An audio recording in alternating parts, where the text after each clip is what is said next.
we don't get the truth now, right? We have the most media, the most whatever, and the only time you really get the truth is like the random person recording on their phone, right. And then that right. goes up, and then you're like, oh, okay, I can be a witness to this, right? So I just feel like no matter what is written down, we don't know what slavery was like. Like, we'll never know. And even Toni Morrison said in a quote about how there's no songs or testimonies from the slave ships, right? There's nothing that was brought over, and it's just like, we don't know.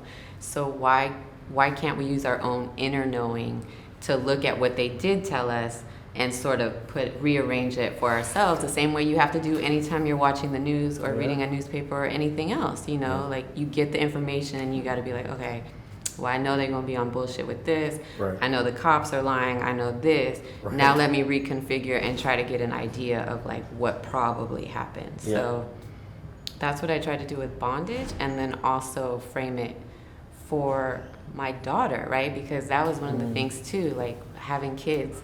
I think that sometimes some parents might try to hide the past, right, for as long as you can, but we're living in a different world now anyway with like the internet and phones and all of that. So it's like, how do I tell you how horrible the past has been, how we got here, without like completely traumatizing your psyche and like letting air out of your tires and how you move forward. So that was also my intention with bondage, to be like, okay, let me talk to my daughter, let me talk about like the sexual violence that was like interwoven into that, but then also say, okay, if all these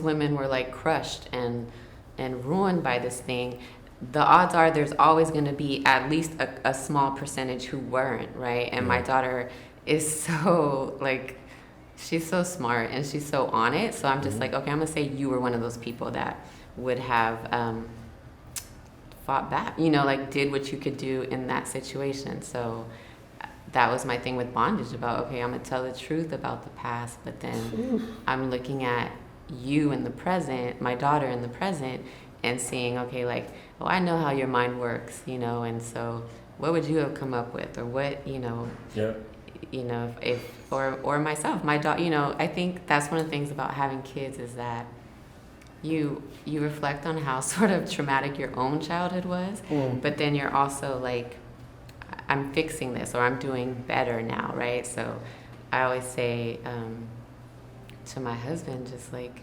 man, if I had us for parents, I don't know who I would have been, you know? So that's my attitude with the work too, of just like, okay, I'm gonna put my best self into this, and hopefully you in the audience will get something from that.